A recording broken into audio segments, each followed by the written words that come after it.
Good morning, good morning, good morning. Lou, how you doing, buddy? Doing very well. Everything's good on the island? As far as I can tell, yeah. Yeah? How was the 4th of July fireworks display? There were a lot. Well, no, the display wasn't great. It wasn't? No, because Salisbury didn't spend a ton of money, so it was very short. For the 250th? Yeah. Wow. Well, Salisbury wouldn't put a lot of money into it, but we have local people picking up the slack on the basin on part of the island, and it's always quite a show. Fireworks are going off till 2 in the morning. Oh, God, yeah. I have to say, Boston, I tip my hat. Boston's fireworks in the Esplanade were absolutely freaking incredible. Yeah. They used a lot of drones. And some of the characters they created were absolutely unbelievable with these drones. And you did it perfectly. You didn't have to sit through the thunderstorms. You were just sitting in your suite at the Encore. The thunderstorms 26th floor. It was perfect. It was perfect. It was perfect. I had a good time. Hey, Lou, we have a guest with us today that I'll tell you, he's written a book, and it hasn't been out very long, but man, I'll tell you, it's really taken off like crazy. And he's getting a lot of accolades from different organizations. And it takes place during the Revolutionary War, which, you know, we just celebrated the 4th of July, and being in Boston area, we have the history of fighting the British and everything else right in our own backyard. And we've been talking to off the air. His name is Dave Meek. And, you know, he's residing now in Florida. And I don't know why, but that's where he is. But that's a point. That's something else for another time. Well, it's fine in January and February. Just so you know, Dave, I'm not a big fan of Florida. I get bad vibes every time I cross into that state line. I don't know what the hell it is, but it drives me crazy. Well, we all have our failings, you know. Well, you know something. I keep telling him, Dave, if he just moved to the Villages, he'd own the place. He'd be the mayor down there. The first thing I do is I start booking entertainment. They have 4 theaters, 4 places they can do shows. Yep. That's what I do, just for a side job, just to have fun with it. I'd have a ball down there. Are you kidding me? But it's just not for me. There's something, I get the heebie-jeebies. I like going for like 3 days the most. Then I'm out of there, you know, and I'm not knocking where you're living. Believe me, I'm not. Orlando's got some lovely, lovely areas. It's one of the only places where you can go and build a house or buy a house in the middle of the woods, and within 5 years, you're in a crowded neighborhood. The inside, right, Dave? Yeah, and you can have alligators show up in your post office too. So you got that. Oh God! You know, the inside story, Dave, is his former partner used to winter in Florida and just shoved Florida down our throat for years. It was sickening, sickening, and he was always sick. He was always sick. For Pete's sake, stay in Massachusetts, stay in New Hampshire. You know what I mean? The cold ain't gonna kill you. But anyhow, listen, welcome aboard the Sicilian Corner. Again, you know a little bit about our show because we were talking about it before we went on the air. You came from a military family. Correct. And so you did a lot of traveling as a youngster. I mean, different areas that you'd go to, different countries, and growing up. So, you know, you had that adventurous spirit instilled in you at an early age. You also went to Indiana University, and nice. You got a degree in English, right? Correct. That helps out when you're a writer. Big time, right, Lou? They taught me all the words. So you always aimed at an author career? Is that something you always wanted to do? You know, yes. It actually started in 6th grade, where one of the English teachers was talking about Thomas Paine's book, Common Sense, during the Revolutionary War, right, and about what an impact it had. And it just fascinated me, even at that age, how you could write something. And here, you know, when I was like in 6th grade was like, 40 years ago, right? So it's been over 200 years and people are still reading what you wrote, and it has an impact around the world. So it just fascinated me. Common sense is something that really lacking, let me tell you. Jesus, Mary and Jeff. I see some things I'm glad I'm getting old. I'll tell you, because it doesn't make sense anymore. It really doesn't, especially driving. Boy, there are some yahoos on the road that, man, they should be pulled over, arrested, and thrown in jail and let out in about 10 years, to be honest with you. The name of your book, Jeb Wright, Colonial Assassin. Jeb Wright, how did you come up with that name? Is this this is historical fiction, right? It's historical fiction, and the character is fictional. Okay. It's kind of an interesting process. Originally, the character's name was Jeb Martin, and the reason for that is there was a Revolutionary War soldier. He served as an enlisted man in the Continental Army for the duration of the entire war. He took a little bit of time off for a while and came back. And his name was Joseph Plum Martin. He left one of our most important accounts of life as a colonial soldier during that war. And so Jeb was supposed to be his cousin. Jeb was originally from Rhode Island, and he was going to be going through Connecticut, which is where Joseph Plum Martin lived. But then that plot line got a little complicated, and I thought Jeb sounded like a good colonial name. Mm-hmm. And then I decided to call him Jeb Wright, with, you know, the symbolic thing being him being the right guy for the times. So I'm a little confused when you say historical fiction. It seems like it's an oxymoron to me. Am I wrong? Or I mean, how can it be, if it's historical, how can it be fiction? And if it's fiction, how can it be historical?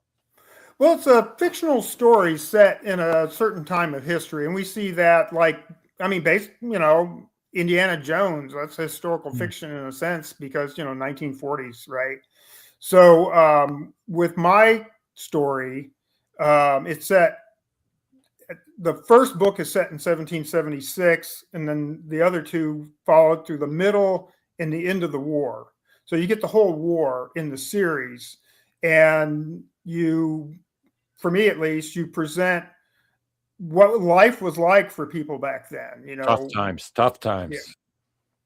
So did you have to submit yourself to colonial history, or was that something you had as an interest as well, colonial and revolutionary history?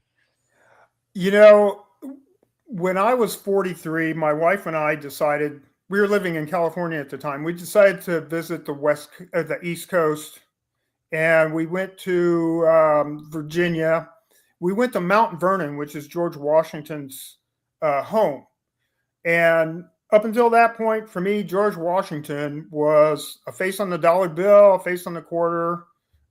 He was a guy who did not chop down a cherry tree, and he did not have wooden teeth. I didn't know anything about him, but the more I got to know, you know, who George Washington really was, the more I was amazed. He's just an incredible person, and the whole Revolutionary War was incredible. And I was really sort of saddened that I didn't have any inkling of any of that. These are stories that people should know, and I wanted people to know them. And I get it. It's history. It can look a little boring. It's 18th century English, and that can be a little bit, you know, confusing. But there are ways to get around that. And that's what I've done in my series, is to present the facts. The facts go in first. Like, if it rained on that particular day, I can find out that it rained on November 17th, 1776. It's amazing. It rains in the story. So I wanted my characters to react to the history the way the people living it did. So all of this really got started on your stay in Fredericksburg, Virginia? Correct. Mount Vernon. That's what started you, the thinking process, the juices starting to flow. Yeah. I mean, Mount Vernon in Virginia. Yeah, that's unbelievable. Well, you're going to come visit us, because our whole area up here is There's deep in history right around the corner. My hometown that I live in now was the site of the first Tea Party before the Boston Tea Party. Oh, wow. Yeah. And there are still buildings that were there during revolutionary times, and history is right here. It's all around us. It's great. You just Yeah. gotta have an open mind toward it. That's all. Like I said, that period of time for me, it was so difficult for people, not only the military, but regular people just to exist. And it's never been one of my favorite periods in time, to be honest with you. But you know, I like I said, I can't wait to pick up your book and really get into it. I have 2 books that have been sitting on my desk now that I haven't even touched. So I'm going to wait until I get caught up a little bit. It seems like in the wintertime, I read a lot more than I do in the summertime.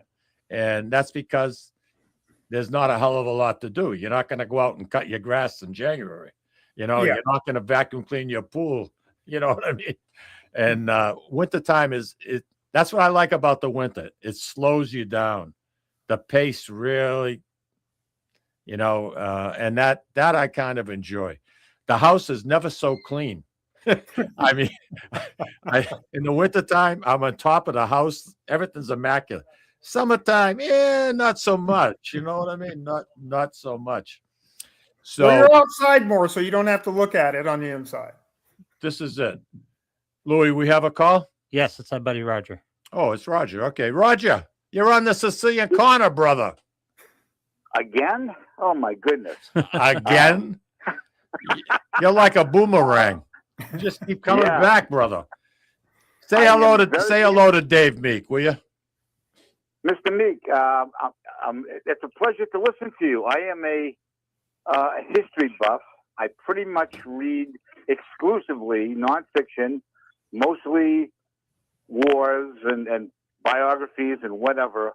And what I'm hearing with the conversation is what you do is pretty much tantamount to a screenplay writer, where, like they say, the subject is accurate, but the dialogue is purely fictional. Am I on target here? Correct. I've actually, the main character, Jeb, speaks and thinks in contemporary English to make it basically more accessible to the reader. But there's also, I give a reason for that. I just don't do it and not explain it. There's a reason for that in the story. And people around him remark on that. You know, hey, you don't sound like the people we normally hear. But the other characters speak in more of what I would call a very simplified 18th century English to enhance the feeling of the reader being actually in that time period. Yeah. Again, when I read histories and whatever nonfiction, I appreciate the fact that they didn't say hooray back then. They said huzzah. Correct. And I think at some point, not to, downgrade what you're doing, but I think the reading public might suffer a little bit in not understanding how everything morphed where we are today. And that's why I read history. I want to know how we came about to be where we are today. No, it's a good point. You know, Well, again, my story is a fictional story, but it's woven the facts. It's woven into the facts rather than the facts going the other way around. And I'm glad you brought that up about the language, because one of the things I dedicate myself to is every word in the book is a word that was in common usage during that time. So Jeb is the colonial assassin. You know, he's having battles and fights.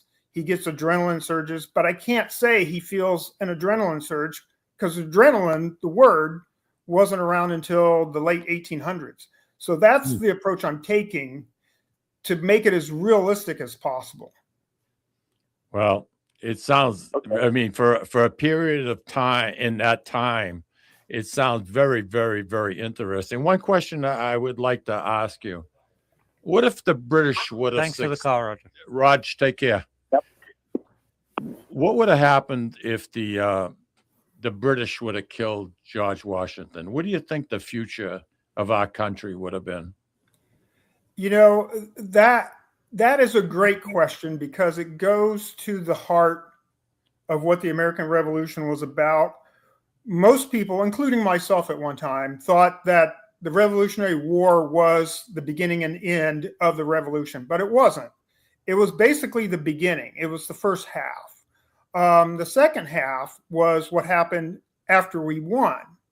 Now, during the war, George Washington was the strongest influence keeping everybody together because we had 13 different colonies that considered themselves as 13 different sovereigns. But he had a vision of the 13 colonies as being one nation. So he held everybody together. And the people on the American side, most of the people on the American side realized that, even though, frankly, he lost most of his battles, but he managed. He did. Yeah, he managed to keep the army together and keep the country together. And so he kept everything together. Well, he was fighting with a bunch of farm boys against the highest military power in the world. And he didn't have enough gunpowder. He didn't have enough weapons. He didn't have. I mean, you're going up against an army, like you said, with people that came in off the farms that had pitchforks, basically. I mean, you're trying to work with them but you don't have the equipment. You don't have the material. Naturally, the British are going to take you. I mean, and many, many fights. I mean, we were fortunate the way things happened to turn out, to be honest with you, in my opinion. We were fortunate, and the whole history of that period is basically a series of hair's breadth escapes. But Washington knew that as long as he kept the army together, he had a chance of eventually winning the war. But you have to ask yourself, well, why was our revolution so special? Because there have been other revolutions, you know. I mean, look at, Cuba with Castro. We know how that's turning out. Yeah. Why was ours special? And I would say it's because of George Washington. The reason being is that after the war, one of his biggest examples that he set for us was he went to Congress with his sword, and in a ceremony, he handed his sword back to Congress and said, "The task you gave me is now completed." And that was to win the war. And so he went back to his farm. And when King George heard that, he didn't believe it at first. He said, he, meaning Washington, if he actually does that, he's the greatest man in the world. Well, that's what he did. Yeah. So he gave us that example, but that wasn't the only example. George Washington presided over the Constitutional Convention, where they came up with the U.S. Constitution. He was considered indispensable for that, to hold those guys together. And then he was president twice. He won 2 elections as president with unanimous electoral college votes each time. No one else has done it once. He did it twice. Wow. So that tells you the love and respect and honor that the American people had for him. Now, what he could have done, he could have run for president a third time. But he refused to do that. He basically said, I don't want this to look like, a voted monarchy. Yeah, he didn't want to be a king. Yeah, we need to transfer power. We need a peaceful transfer of power. And he went back to his farm. And that really astonished the world. For example, Napoleon, in his second and final exile, his big complaint was everybody wanted me to be a Washington. And, so that's the impact that had. So what would have happened if the British had killed him in 1776? We never would have had his examples. And it's more of a George Washington revolution when you think about it. We never would have had his examples.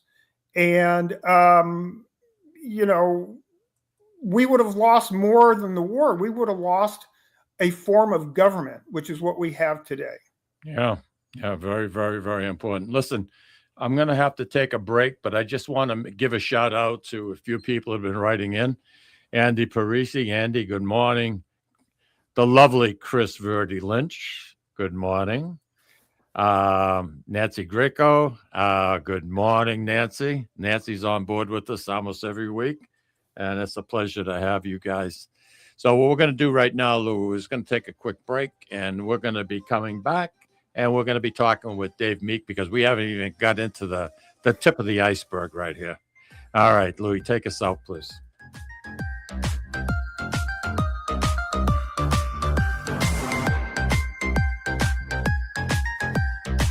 Ciao, this is Esther of You, Me, and Sicily. I want to talk to you about Tommy Amin and the great staff at Butcher Boy Market.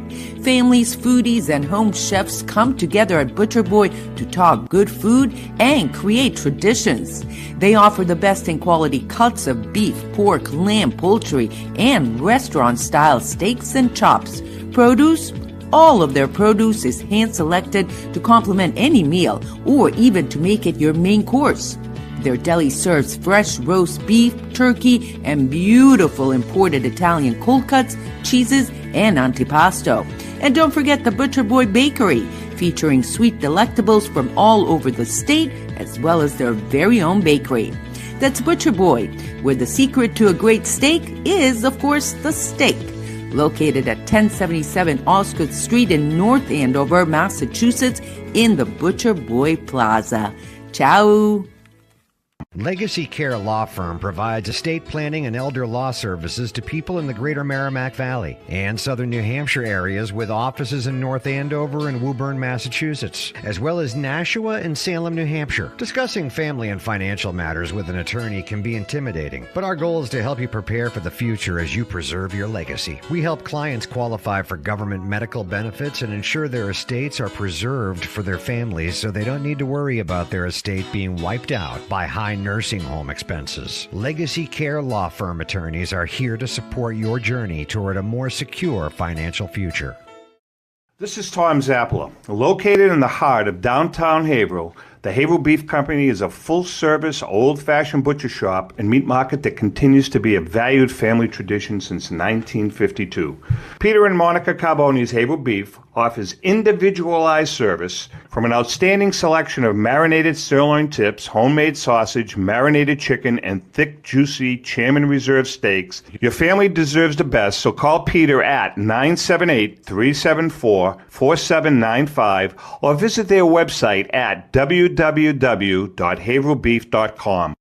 At Catadella Funeral Home, we reinvest in our business to provide your family with the best facilities. It begins with a beautifully landscaped exterior, parking for 250 vehicles, and a comfortable and inviting access to our renovated interior. Funerals can be costly, so you should review and compare plans to make sure you receive services that are fairly priced. I invite you to experience the Catadella difference in cost, facility, and service. Catadella's honoring and celebrating the lives of the people we loved, providing exceptional care since 1929.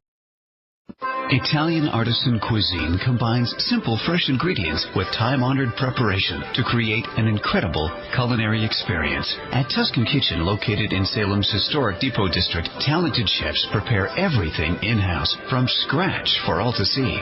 Guests enjoy their meal literally in our kitchen as food is prepared right in front of you. Wood ovens burn from morning till night, roasting vegetables, baking bread, and firing delightful thin-crust pizzas. Prime steaks are seared on a wood grill. A rotisserie slowly roasts marinated whole chickens and lamb, while a pasta maker creates fresh fettuccine. More than just artisan cuisine, Tuscan Kitchen features the wine bar, live entertainment, weekly wine tastings, and elegant private dining and event space. Call 603-952-4875 or visit TuscanKitchen.com to make a reservation and learn more about the culinary adventure that awaits. In Italy, cooking is an art form. Tuscan Kitchen.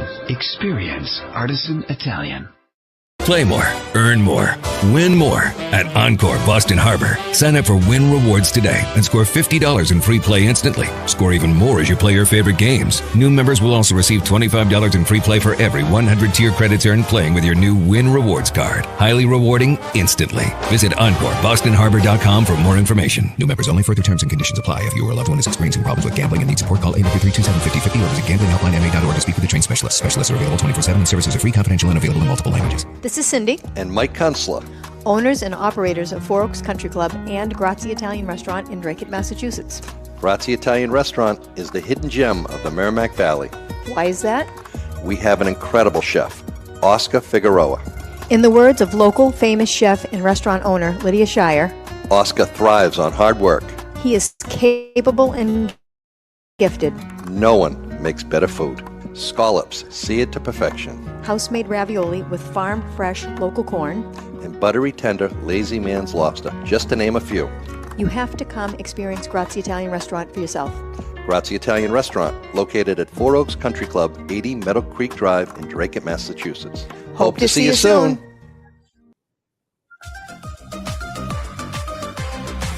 Welcome back, everybody. We're talking with Dave Meek, and he's an author of Jeb Wright, Colonial Assassin. Dave, could you tell our listeners a little background behind Jeb Wright in your book? Sure. So my interest in the Revolutionary War, like I was saying before, started with my visit to Mount Vernon. And I found a book by a gentleman named Joseph Plum Martin. He was a Revolutionary War soldier. He was enlisted. He wasn't an officer, and he served pretty much through the entire war. There was a short gap, but he came back. And so originally my story was the main character was named Jeb Martin because he was supposed to be a cousin of Joseph Plum Martin. And then he was coming out of Rhode Island, and he was going to go into Connecticut, link up with Joseph Plum Martin, and then the story would move from there. But I could tell that it wasn't quite going to work. So I changed pretty much everything, and I changed his name. I thought Jeb had a nice colonial period name sounding to it for that name. And then I chose Wright because he's the right guy for the right job. I love it. I love it. Does your wife, do you read things to her and bounce things off of her? Is she your biggest critic or fan, or how's that work? She's very supportive. I mean, she's got, when you're writing, it's not a group effort. And long periods of me being, somewhere else in the house, like in my room writing and being quiet and doing research. I mean, the writing is a lot of time, but the research is as well. So she's very supportive, especially if we go and visit like Revolutionary War sites, because she's fascinated by it too. So It works out good. Let me talk about what I think is one of the basic premises of the book, and you can tell me if I'm correct or not. And what I like about it, you already laid out how important George Washington was, how linchpin he was to the revolution and the formation of the country, a huge figure in history. And in the materials we talked about before the show, you came up with what if Washington got assassinated? The second question in my mind was, why didn't he get assassinated? Why wouldn't the British just take him out? That's part of the premise of the book, but what I like about the foundation premise is your main character was just a farm boy. Correct. We have the juxtaposition of George Washington being an incredibly important historical figure and a farm boy making all the difference in the revolution, which was the basic story of the revolution, wasn't it? Correct. I mean, and you got to remember, there were no social network. So these guys would go and they would fight, and, Congress was supposed to pay them, but what are they paying them with? We don't have a country. These men were fighting for freedom without any idea what kind of government they were going to have when they got done. And people people worked on a farm. Farm work doesn't get done if you're not there. So it was a very difficult time, and it tells you just how dedicated these people were to the idea of freedom, a large part because of Thomas Paine's common sense, where he really convinced people that the monarchy was corrupt. And so most of these people were saying, we're done with the monarchy. We're always under the heel of the monarchy. We're going to have something different. But it was a huge, huge leap of faith to go to war and fight for, government-wise, you don't know what you're going to get. You know what you want, but no one's ever arranged anything like that before. That's interesting, the way you phrased that. I never thought in that direction, but something, they didn't know what the goal was. They didn't know. You're right. They didn't know what they were fighting for. What do you want your readers to take away from Jeb Wright Colonial Assassin after they read your book? What do you want them to walk away with in their minds? You know, I've seen too many biographies, so to speak, historical biographies, where you go, that scene just doesn't look like it would really happen. And then you find out it doesn't. So it kind of makes you question, well, you know, this is supposed to be based on true story, but how much of it is really true? That's why I flipped the paradigm there by putting the character into the facts. So what I want is for people to, especially young people, I don't want people to wait till they're 43 like I was to find out about this stuff. The revolution was an exciting period of history. It was a series of hair's breadth escapes all the way through. And there's a lot of excitement there. There's a lot that I want people to learn about. I want them to get excited. I want them to go visit the Revolutionary War sites if possible. And when they get there, I want them to say, this is exactly like in the book. It's not like a movie where you look after the fact and you go, well, that didn't really happen. It's like, yeah, this really happened. This is how the people dressed. This is what they ate. This is how they lived. You know, these are the places where people went and fought, and, you know, the whole experience of being in those days. And I want people to say, I remember that from the book. If I can do that, then it sticks. And it gives them a better experience when they're there. We live with it in New England because we are the home of it, and we can see history all around us. Actually, look at the buildings that were there during the Revolutionary War. And it's still part of our DNA. It's still part of who we are as people, but it needs to be spread across the country. The Revolutionary War is just basically passed over in education. It's just summarized up. Yeah, we beat the British. Oh boy, you know, July 4th. That's about it. They didn't go into the details, and the details are so important to who we are as a country. Exactly. And like you know, part of that's because of all the documents in the historical record are, you know, from the 18th century and written in the 18th century English. So that's what I'm trying to do, is to trying to bridge that gap and give a sense of the 18th century and yet make it completely easily comprehensible to my readers. And Jeb Wright is a stand-in for the reader. What he experiences, they experience. Where can people, Sicilian Corner listeners, where can they find your book? I have a website. It's davemeekauthor.com. No S. So if you type it in, there's no S on Meek, but it's davemeekauthor.com. And there it is. Oh, and while you've got that up, the book cover, I want to mention something. That emblem, that symbol in the red, is from a secret society that Jeb became a part of when he was in exile in France. So it's there for a reason. Is it a fictitious secret society, or is it based on something that actually existed? It's fictitious, but the symbol has symbolic meaning. The fleur-de-lis for the King of France, and then the horseshoe is something that's very important to that group. I think it's important when we look at the American Revolution to understand the role that France played, because it wouldn't have happened without France either. Without them giving us supplies? Absolutely not. And it wasn't because the French were so enamored with us. It was because the enemy of my enemy is my enemy. Yeah. They hated the British. Yeah. Exactly. Yeah. What advice does Dave Meek have for other fictional writers? If someone wants to has this seed in their head, and they want to be able to sit down and create something like you did, what kind of advice would you give them as to a novice? Well, I'm involved in a writers group, and I see a lot of things. So my advice is based on that. So the first thing is learn the art of storytelling. When I first started, and I started in 1989 writing to become published.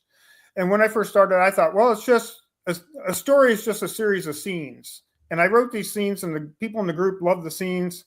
But when I got through to the end of the story, they said, we loved your scenes, but the story didn't gel for us. Well, that's because I wasn't following the principles of storytelling. So that's the first thing. The second thing is to consider your words like a potter considers clay. Get them out of your head. That allows your brain more room to work on what you're going to do with those words. But, you know, too many people think, well, everything has to be perfect when it comes out. And no, And then remember, Shakespeare didn't write like Shakespeare. He rewrote like Shakespeare. And that's when you work on the words. All right, let me ask you, because I'm a writer and I've written nonfiction for a long time, and I've always wanted to write a novel. My son's written a novel, which pisses me off to no end. I didn't know that. Really? He wrote a novel when he was a sophomore at UVM. Yeah. And I actually have a couple chapters of a novel in there. What I'm curious about, because this is the start of a trilogy for you, do you have the story in your head and the storyline of what's going to happen? Because I've written several chapters of what would be my fictitious novel, and I have no idea where it's going to go. I'm kind of letting it take me where it's going to go. So do you have the storyline laid out? No. The first one, like I said, there's a lot of changes with the first one. And I just let it, like you said, develop naturally. What would the character do given the situation?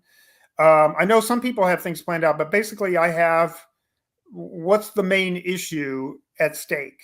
And then I flesh it out from there. How much research? How much research did you do before you even wrote a sentence or a paragraph? Tons of research. And what's really imagine. What's really interesting is you think you can look in a history book and you get the answer and you can move forward from there. There's a lot of times when I get 4 or 5 different versions of what happened. So then you got to kind of look around and kind of figure out what seems the most reasonable. Like there was a battle called the Battle of Fort Lee in New Jersey, and I had 4 different dates on when that happened. So eventually I had to go back. I found a book of letters from George Washington, and he said it happened on this date. So I'm like, that's good enough for me. I'll go with that. Whatever you do, don't watch Ken Burns' American Revolution, because it's a horrible piece of work.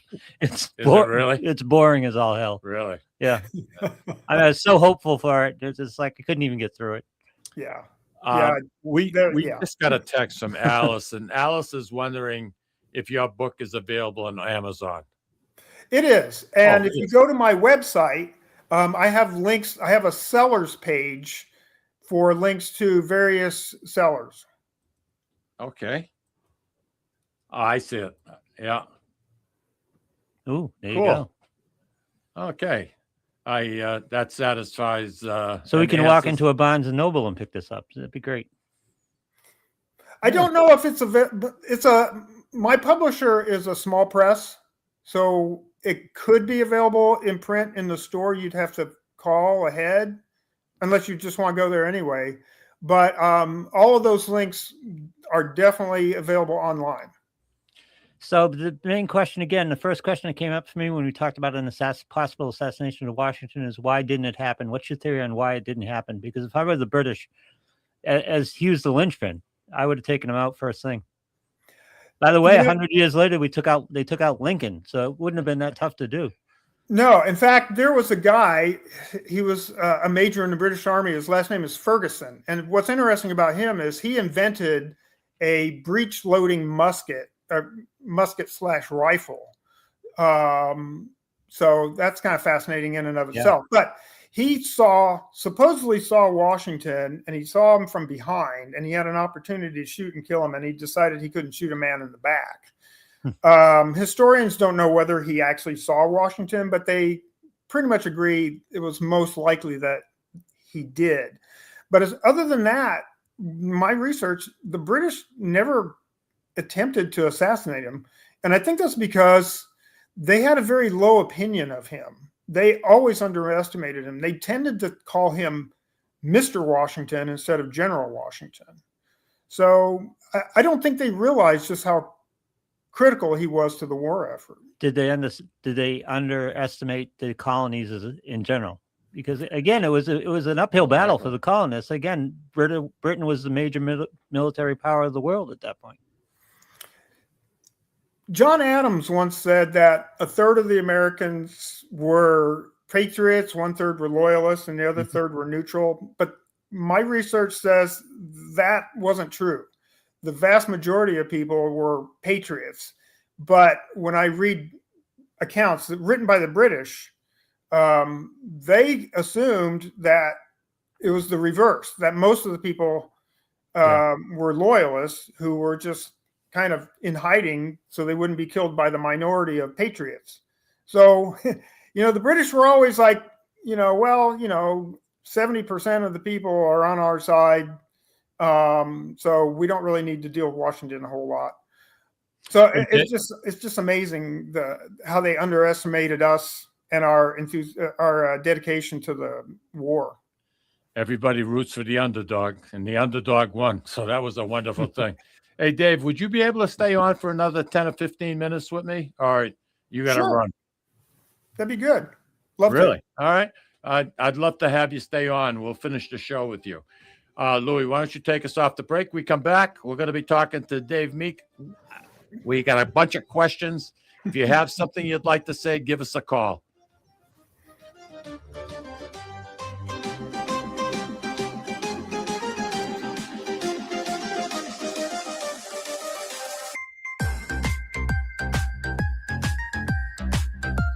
Ciao, this is Esther of You, Me, and Sicily. I want to talk to you about Tommy Amin and the great staff at Butcher Boy Market. Families, foodies, and home chefs come together at Butcher Boy to talk good food and create traditions. They offer the best in quality cuts of beef, pork, lamb, poultry, and restaurant-style steaks and chops. Produce? All of their produce is hand-selected to complement any meal or even to make it your main course. Their deli serves fresh roast beef, turkey, and beautiful imported Italian cold cuts, cheeses, and antipasto. And don't forget the Butcher Boy Bakery, featuring sweet delectables from all over the state, as well as their very own bakery. That's Butcher Boy, where the secret to a great steak is, of course, the steak. Located at 1077 Osgood Street in North Andover, Massachusetts, in the Butcher Boy Plaza. Ciao! Legacy Care Law Firm provides estate planning and elder law services to people in the greater Merrimack Valley and southern New Hampshire areas with offices in North Andover and Woburn, Massachusetts, as well as Nashua and Salem, New Hampshire. Discussing family and financial matters with an attorney can be intimidating, but our goal is to help you prepare for the future as you preserve your legacy. We help clients qualify for government medical benefits and ensure their estates are preserved for their families so they don't need to worry about their estate being wiped out by high nursing home expenses. Legacy Care Law Firm attorneys are here to support your journey toward a more secure financial future. This is Tom Zappala. Located in the heart of downtown Haverhill, the Haverhill Beef Company is a full-service, old-fashioned butcher shop and meat market that continues to be a valued family tradition since 1952. Peter and Monica Carboni's Haverhill Beef offers individualized service from an outstanding selection of marinated sirloin tips, homemade sausage, marinated chicken, and thick, juicy Chairman Reserve steaks. Your family deserves the best, so call Peter at 978-374-4795 or visit their website at www.haverhillbeef.com. At Catadella Funeral Home, we reinvest in our business to provide your family with the best facilities. It begins with a beautifully landscaped exterior, parking for 250 vehicles, and a comfortable and inviting access to our renovated interior. Funerals can be costly, so you should review and compare plans to make sure you receive services that are fairly priced. I invite you to experience the Catadella difference in cost, facility, and service. Catadella's honoring and celebrating the lives of the people we loved, providing exceptional care since 1929. Italian artisan cuisine combines simple, fresh ingredients with time-honored preparation to create an incredible culinary experience. At Tuscan Kitchen, located in Salem's historic Depot District, talented chefs prepare everything in-house from scratch for all to see. Guests enjoy their meal literally in our kitchen as food is prepared right in front of you. Wood ovens burn from morning till night, roasting vegetables, baking bread, and firing delightful thin-crust pizzas. Prime steaks are seared on a wood grill. A rotisserie slowly roasts marinated whole chickens and lamb, while a pasta maker creates fresh fettuccine. More than just artisan cuisine, Tuscan Kitchen features the wine bar, live entertainment, weekly wine tastings, and elegant private dining and event space. Call 603-952-4875 or visit TuscanKitchen.com to make a reservation and learn more about the culinary adventure that awaits. In Italy, cooking is an art form. Tuscan Kitchen. Experience artisan Italian. Play more, earn more, win more at Encore Boston Harbor. Sign up for Win Rewards today and score $50 in free play instantly. Score even more as you play your favorite games. New members will also receive $25 in free play for every 100 tier credits earned playing with your new Win Rewards card. Highly rewarding instantly. Visit EncoreBostonHarbor.com for more information. New members only. Further terms and conditions apply. If you or a loved one is experiencing problems with gambling and needs support, call 833-273-5050 or visit gamblinghelplinema.org to speak with a trained specialist. Specialists are available 24/7 and services are free, confidential, and available in multiple languages. This is Cindy, And Mike Kunstler. owners and operators of Four Oaks Country Club and Grazie Italian Restaurant in Drake, Massachusetts. Grazie Italian Restaurant is the hidden gem of the Merrimack Valley. Why is that? We have an incredible chef, Oscar Figueroa.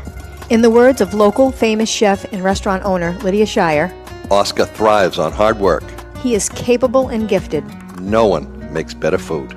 Scallops, seared to perfection. House-made ravioli with farm-fresh local corn. And buttery, tender, lazy man's lobster, just to name a few. You have to come experience Grazie Italian Restaurant for yourself. Grazie Italian Restaurant, located at Four Oaks Country Club, 80 Meadow Creek Drive in Drake, Massachusetts. Hope to see you soon.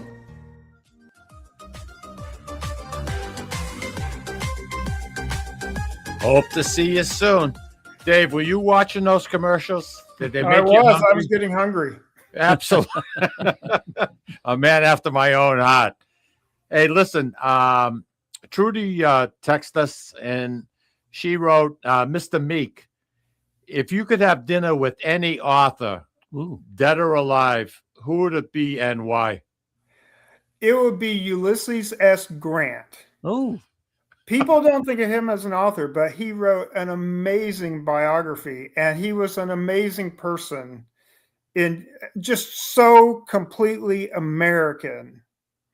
That's who I would want to have dinner with. You know, I think if I could have dinner with somebody, and I've said this before in the air, I would like to have been able to sit down and break bread with Dean Martin, the singer.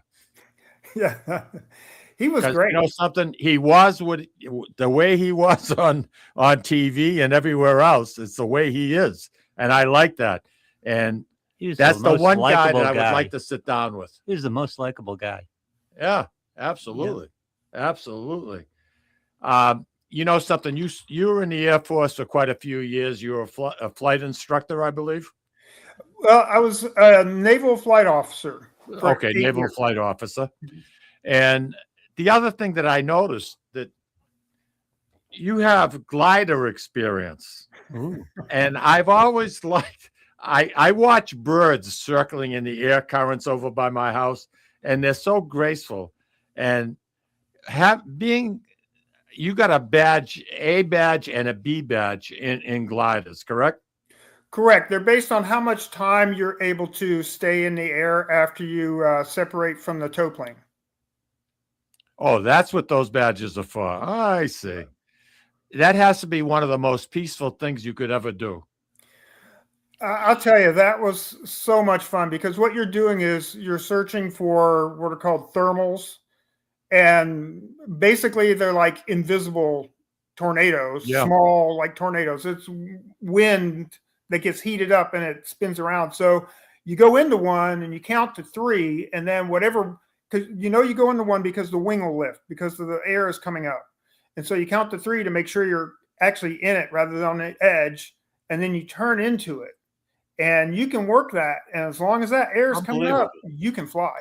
Okay, so you dropped it a couple thousand feet with no power and you call that peaceful? I don't Well, it's peaceful until you come in the land. Then it gets real. You know, I've had the opportunity, Dave, to be up in hot air balloons a couple of times. And it's amazing how these guys know where those currents are, the wind currents are. I find it absolutely unbelievable, fascinating. But, so I was just curious about that glider because I think that has to be just one hell of an experience. Really.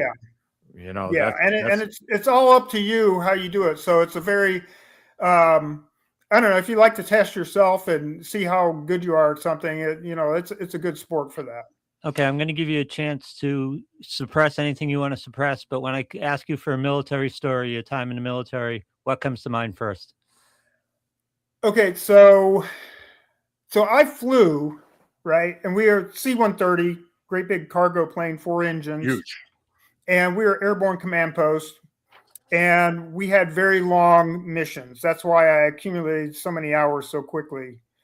So the one that stands out most to me, now I'm going to say this, but keep in mind, anybody who flies for a living has experience with in-flight emergencies. So this is nothing special in that regard. But we had extra crew members because we were up so long that we would take breaks, and there were bunks in the back.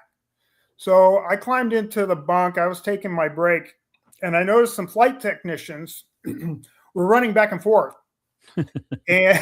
and that's usually not Never a good thing. No, not good. Not good at all. So I roll out of the bunk and I ask one of the flight technicians what's going on. He doesn't say anything. He points out this little porthole window in the side of the plane that's under the wing. It's what they call a high wing. Mhm. And so he points and I look out and there's fuel streaming across from the front of the engine over what's called the exhaust tailpipe. Mm-hmm. This like super hot part of the plane. And I will never forget, my thought was, any moment now, I'm going to see a huge flash and it's all over. Yep. Now, I wasn't scared, but it wasn't because I was particularly brave. I just figured the next blink of my eye, I'm gone. And that didn't happen, obviously. So then the pilot said, well, we have to declare an emergency and we're going to land as quickly as possible. So then I went, and I was an airborne communications officer. So I handled all the classified materials, just in case we crashed. And we weren't in any danger. In fact, I asked the flight engineer when he had a moment, I said, how come we didn't blow up yet? And he said, because we're moving so fast that the fuel doesn't have time to catch the heat. And he said, but when we land, we need to get out and you better run like hell. And I said, I can do that.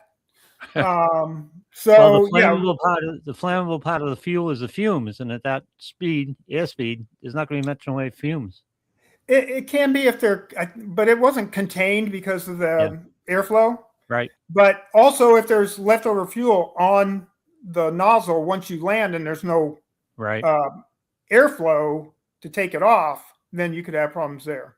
Well, fortunately, that wasn't the case. The plane was fine. Everything was fine. So did you all scramble on the runway or the taxiway? Oh, yeah. You saw 14 people in green aviation overalls running like hell. Those planes are so huge, so big. It's amazing they can even fly, never mind. Yeah, you can put a tank in the back of those things, and it'll fly. You can put a tank? Yeah. Wow. Unbelievable. I have a neighbor directly next to me, and he's their son. His job is to refuel these planes in air. And he sends me some incredible pictures that are unbelievable. Yeah. Because he literally, when he first started doing this, he would be laying flat in his stomach, looking down. Now it's all computerized, so he's got a computer in front of him. But some of the pictures that he took were just absolutely phenomenal. I mean, you got this little hose, you're trying to, jeepers, I don't know how fast you're going, but you're moving. It's incredible what can be done. And the slightest little thing can lead to such a serious accident like you alluded to earlier with the fumes and whatnot. But I like the captain's advice: run as fast as you can. It's good that you ran the 440 in high school. That's good advice on a lot of things in life. That's great. Always good advice. In your book, was there a particular character or a scene that presented more of a problem for you to communicate in writing? Absolutely. I mentioned that, or maybe I didn't mention, Jeb comes back from France. The book opens with him wanting to reunite with his childhood sweetheart, Rebecca. And, Rebecca. Yeah. So writing, because I take 3 points of view in the book. One is the British assassin. one is Jeb, and one is Rebecca. And so not only do I have to write her dialogue and her thoughts from the perspective of an 18th century, very simplified 18th century language, but I also have to put myself into the mind of an 18th century woman. Yeah. And I think it's hard for men luck. to put themselves in the minds of contemporary women today. Yeah. But women back then, had very different perspectives than women do now, because they had different priorities they had to set. They had different difficulties in life that they had to deal with. So that was very difficult. I was just curious because that enters. I like I talked to you earlier before we went on the air. Coming to an area and all of a sudden you just freeze up and you don't know where to go with it from that point. And I think being an author is just like being a stand-up comedian. I think the jobs are very, very similar and very, very difficult. It's communicating, trying to be funny if you're a comedian, or trying to get a message across if you're an author. There's a lot of similarities that come together. But, like I said, I'm looking forward to reading your book. And there's going to be 2 other books that are going to follow. Correct. So it's a trilogy. In your mind, do you think that Jeb may make it to the movies? Do you think he become a movie star? Well, if anybody's listening and has that same idea, I'm more than happy to accommodate. Am I right or wrong saying that not a few weeks ago you were on Washington TV, correct, doing an interview? I mean, you got some juice, guy. And now, to your credit, you could say you were on the Sicilian Corner podcast with Lou and Mike. I mean, it doesn't get much. Lou, that'll help you get a movie. That's it. we got it. Yeah. And once again, for people that are tuning in late, the book is available on your website. Correct. Okay. There's probably a dozen different sellers on there. I lost track. Okay. That's good. And it's also available on Amazon.com. So, something cool. Get the word out, and something. I can't wait to see what's going to come out next. Sounds like a great beach book, doesn't it? Huh? Sounds like a great beach book. Absolutely. Go sit on the beach and read this book. It'd be great. No question about it. How long, Dave, would it be between you coming public with this book, which has only been out for a short period of time, and the second book follows? Is there a certain time limit, a year, 2 years? I would imagine the second one will come out about the same time next year. Okay, you do 1 year. It has to go through the in-house editing and that sort of thing, formatting. I was going to say, is it finished? Is it in the editing phase? Well, the rough draft of the book, I finished that earlier this month, actually earlier last month. And so I'm doing a polish on it. Like I was saying before, rewrite. I got the words out and I'm going through it with a fine tooth comb, making sure, like I said, there's not a single word in there that wasn't in common use, during the time. So that's what sounds to me like you have a different approach to writing than I do. And my approach was summed up by Douglas Adams, who said writing is a process of staring at a blank piece of paper until blood drips from your forehead. I want to know. Sounds like you have a better relationship with writing than I do. Dave, I want to know how you balance your home life with your writing life. Well, like I said, find time. How do you distribute? Well, when I get up several hours earlier than my wife does. And so that's when I do my writing and that's when I do my research. Yeah. And it, a lot of times it spills over into the rest of the day. I just am blessed to have an angel for a wife, Yeah, I guess. Do you get called to it? In other words, do you ever thought during the day and go, I have to go sit down, or do you do it on a time basis? Like this is the time I write. Well, like I said, when I get up, I have my breakfast, and then after that, I just start writing, and I just start researching basically until my wife gets up. But I do get up several hours earlier so I can have that time without taking away from her, any more than necessary. And plus phone calls and all the interruptions that go on. I wake up every morning at 4:30. I'm on the computer. I basically make a living out of investing in the stock market. And between 4:30, 6:30, 7 o'clock, I get more done in those 2.5 hours than I do the rest of the day, because after 8 o'clock, the phone just rings and rings and rings. You're going here, you're going there. But as far as research, and my research is different than your research, but you're right. You can get so much done earlier in the day. Listen, we're out of time, my friend, but I want to wish you the best. You've been a great guest. You've answered some, I've got a different perspective on how an author thinks, to be honest with you. And you know something else? What's Say that? what, Mike? Say what, Mike? What, Mike? You got a great smile, guy. Hey, listen, take care. Yeah, good luck with the book. The best, the new book coming out, what's going to follow, and you know something, I'm excited for you. Enjoy. Yeah, and I'm excited to have this opportunity. I really appreciate it. No problem whatsoever. Take care. Thanks, Mike. Thanks, Lou. Have a nice weekend, everybody. We've run out of time. I wish I could continue talking with Dave. He's a pleasure to be with. Lou, have a wonderful weekend. You too. Go win some money. Take care.